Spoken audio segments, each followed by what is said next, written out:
The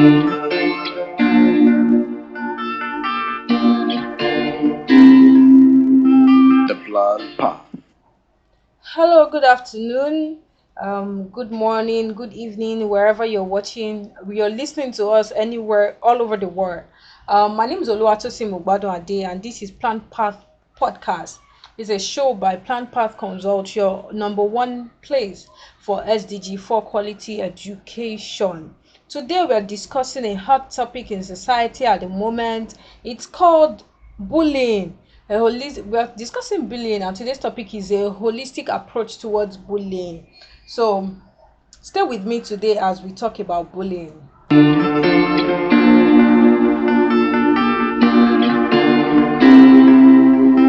The plan path. All right, so we're talking about bullying, and we are starting from a very important perspective. We are starting from the home.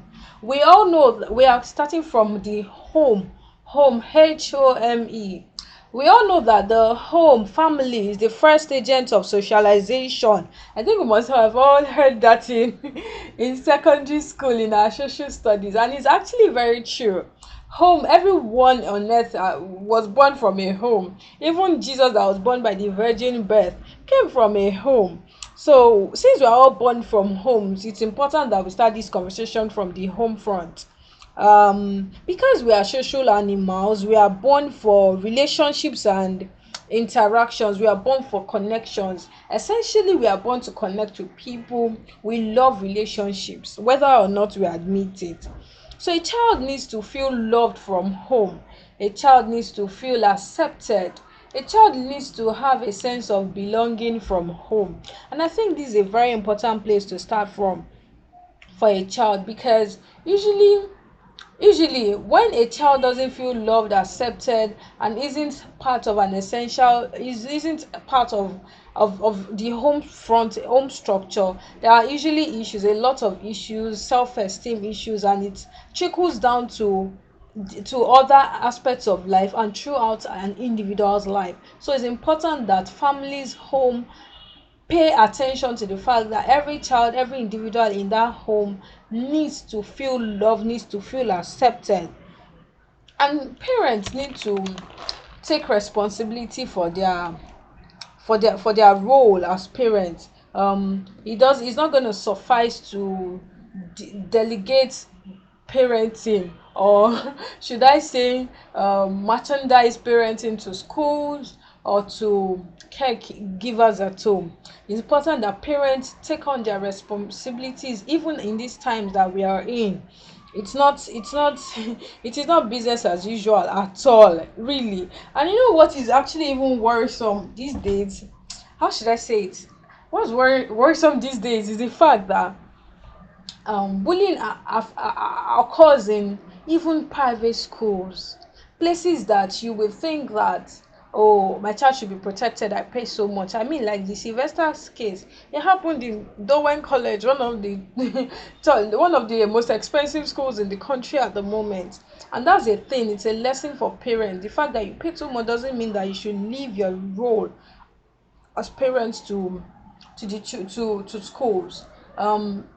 Children need to have a good self-esteem in addition to feeling belonging to the home structure. Children need to have a healthy self-esteem, not a cocky attitude though that will be breeding bullies, and not a defeated approach that would even attract bullies. Children need to believe in themselves and also have a healthy respect for other people. I'm not saying fear your friends, or revert them, or disrespect them. No, every child needs to have a healthy self esteem by himself, and also have a healthy respect for other people. Respect your friends. You need to respect human beings no matter who they are, what they do around you. You need to have a healthy respect for other people. And children need to also learn how to speak up, because in every bullying situation there is a bully, there is the bullied, and there's someone that is just watching and doing nothing. So your child may not be the bully, Your child may not be be the one being bullied, but the child is also watching. The child knows the gist that is happening in school and refuses to talk. All of these things start from home, really. You as you notice things at home, maybe there's a child that just likes to eat other children, you know indiscriminately, or there's an older sibling that just likes to shout at the younger ones and maybe give them punishments. I've seen a lot. So I've seen an older sister has two younger ones. She's 9, and she was telling the younger ones, will you kneel down there? I mean, that kind of attitude should not pass. Why will you tell them to kneel down? They are your siblings. What did they do to you? I mean, you needed to even see the attitude with which that child spoke that day. I had to, of course, take action. I didn't allow that to slide at all. So parents need to start all of this from home. It's also important that um parents see, don't live in fear. We're not telling you to always be watchful and turn yourself to an FBI agent, and that you're not afraid any single thing, you're scared or you're paranoid. No, we just need you to pay attention to your child. Your child is getting too quiet, please pay attention. Your child frowns too much, pay attention. You need to know your child as an individual. As an individual child, you need to know and understand your child, every child in your home. Understand them, know their pattern. So when there's a change, a child that is excited about going to school, he's no more excited, he's dragging to go to school, or he's begging you to change the school, please pay attention and find out exactly what is going on. Please don't ignore anything. Please, as much as you need time for your career, please pay attention to your children. Very, very, very important. And for youth that are not ready to have children now, please and please, if you plan to have a child, please make sure you plan on how you're going to take care of that child.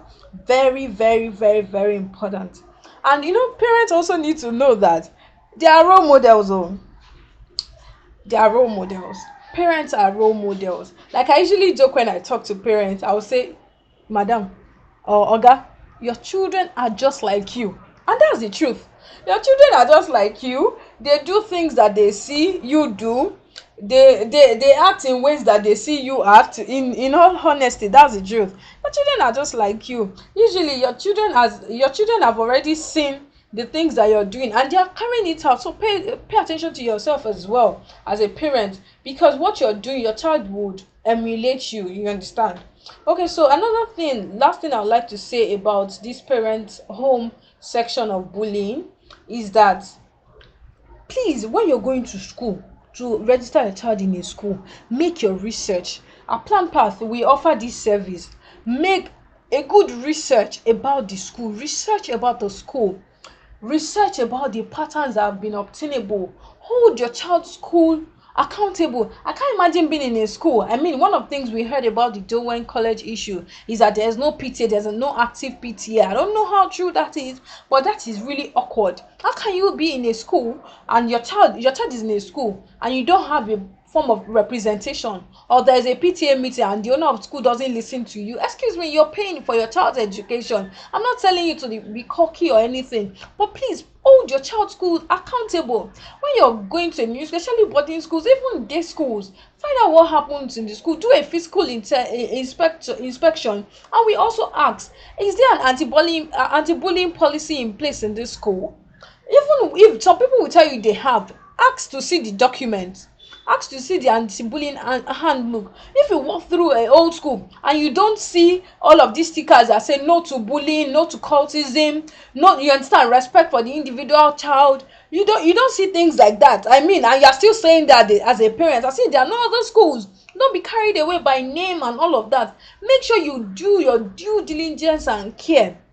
Ask for documents. If you need more information about this service, please contact us, planpathc@gmail.com, 07046308995. You can reach us on those lines and we can help you with making a decision as to the school your child should attend. This is very, very important. Parents, please take heed. Don't just say it's close home, my child's friend is there, child's friends are there, or you're just there because he's in school now. Please, no, please make sure you do your due diligence and hold your child's school accountable always for what they are doing. Thank you so much. We'll be going on a short break now and we'll be back to discuss the other segments. Thank you so much. This is Plan Path This is Plan Back Concert. The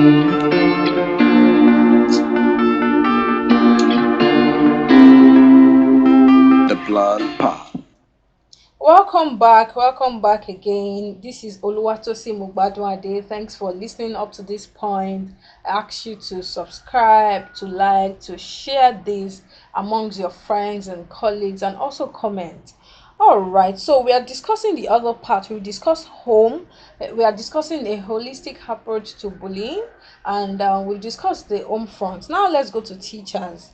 Please, every teacher needs to realize in this 21st century that the goal of education isn't just to read and write. That is not the goal of education. One of the goals of education is to develop the total child. That means that you're developing the cognitive ability of the child. That's the man of the head, knowledge. You're also developing the affective domain of a child, the man of the heart, feelings. You are developing, and thirdly, you're developing the psychomotor domain of the child, the man of the hand, skills, and all of that. So your job is not done as a teacher when you finish assessing. There's no topic on the curriculum, no matter your subject: physics, English, math, business studies. Mention your topic: civic education, any subject you're teaching, chemistry, no matter how, in any field, geography. Each topic has objectives. Not just, now I see this a lot, not just, it is not just behavioral objective. Your behavioral objective is not just at the end of this lesson students should be able to define what socialization is. That's not the only thing you came to class to do. Your objectives, that's a cognitive objective. Actually, your behavioral objectives, your objectives in total should encompass the man of the heart. Oh, you're teaching a topic such as entrepreneurship in class in GSS1 business studies. One of your cognitive objectives should be, for example, a child should be able to identify, to list out 5 skills required of a 21st century entrepreneur.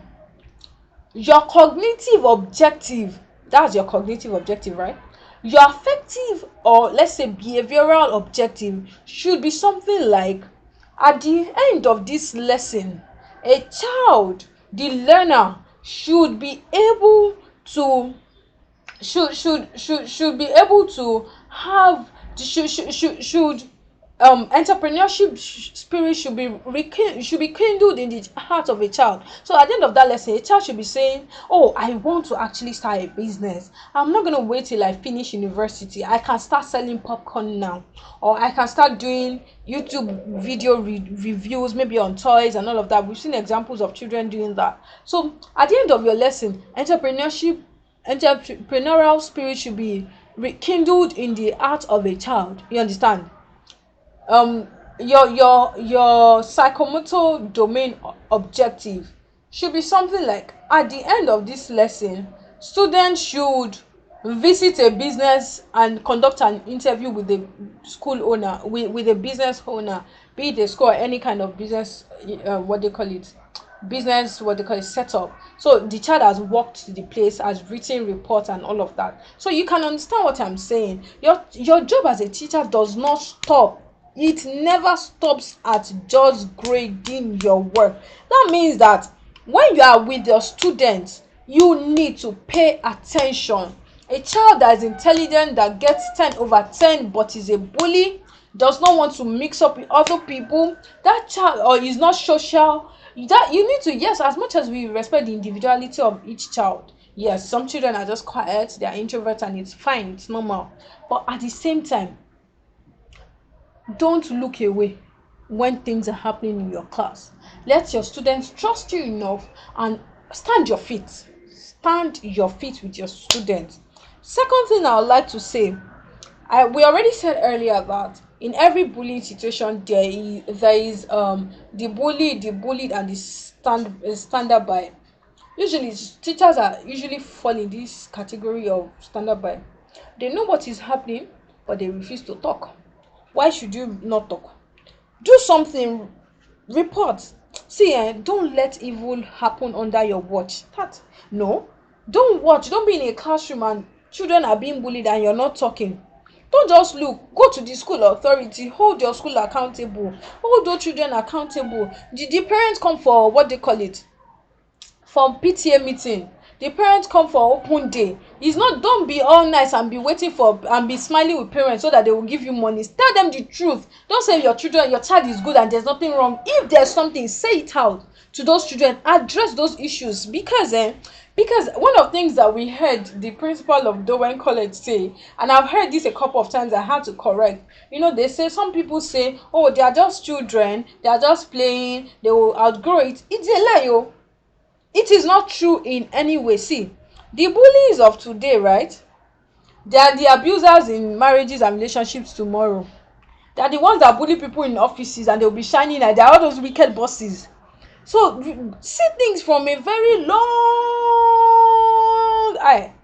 See things with a long-term view. You understand? Have a long-term perspective towards things, and to help you to relate to bullying issues. Thirdly is the fact that the truth is that the quality of teachers we have in school today, it's a menace in the education sector. That's the truth. Teachers need to be equipped. Teachers need to really, really, really, really be equipped as per bullying. They shouldn't just they shouldn't just turn a deaf eye. You understand? During teacher training, yeah, as much as it's good to teach how to teaching methodologies and all of that, these topical issues like what we do at Plan Path, when you invite us for trainings, we, as much as we address subject matter issues, we also address issues, social issues in school, like this issue of bullying. You understand?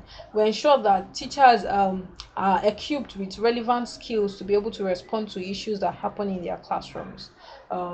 So you should equip, yes, you should hold your school accountable for trainings, and you should also seek out materials online, offline, and ask relevant questions, attend trainings, and keep yourself up to date. All right. Remember, this is Plan Path podcast. It's a show by Plan Path Consults, your number one place for SDG for quality education. The third and final part of today's episode. Today's topic is a holistic approach towards bullying. So we would be taking this last phase of the work very soon, just after the break. Ensure that you like, you share, you comment, and you subscribe. Thank you so much.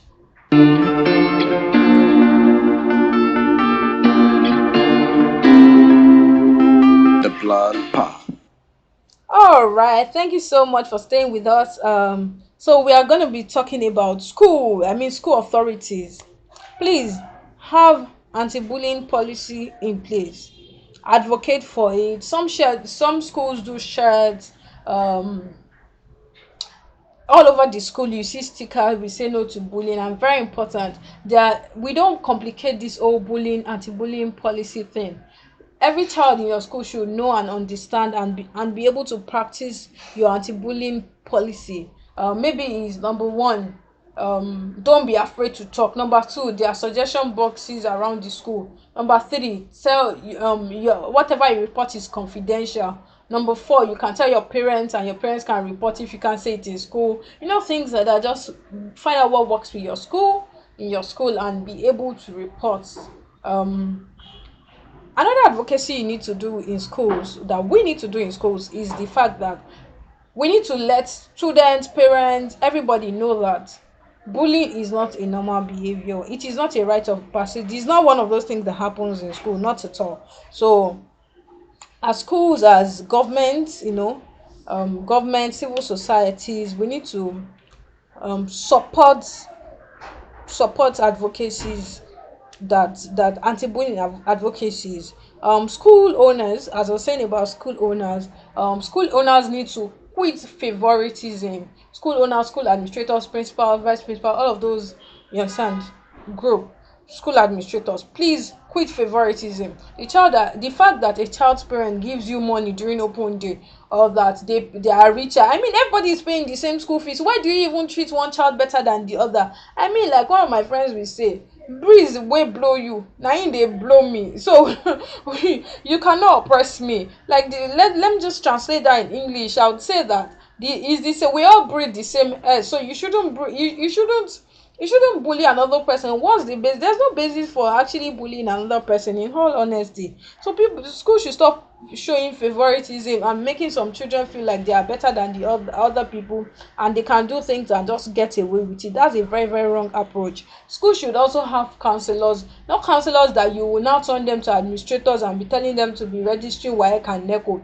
Have counselors that are on ground, qualified people, experienced people that can actually do the work, and allow them to do their work, equip them to do their work. Let them do things in school, that not just saying they are idle and all of that. Have qualified counselors. Not that when superb is coming, or when regulatory bodies are coming, just look for counselors to sit in the office and they are not there every day. Please let your counselors be engaged, actively engaged in the running of your school. Very, very important. We already said that for governments and civil societies, we should support anti-bullying advocacies and speak up. I like the case of this Sylvester, the way Lagos state government and even Delta state government and even different governors in the country and civil society groups, everybody's talking on social media. We lent a voice to it, and we thank God that at least students have been arrested and all of that. So if your child has been bullying, please seek counseling services for your child. Very, very important. um I did a course recently on childhood maltreatment, how childhood maltreatment can affect mental health later in life. Because some of these students, you think that nothing happened to them, but later in life they come up with mental health issues. So you need to seek help for them immediately and make sure that they get professional help. Very, very, very important. As we round up today, I'll leave you with this. Bullying is not normal. It is not a right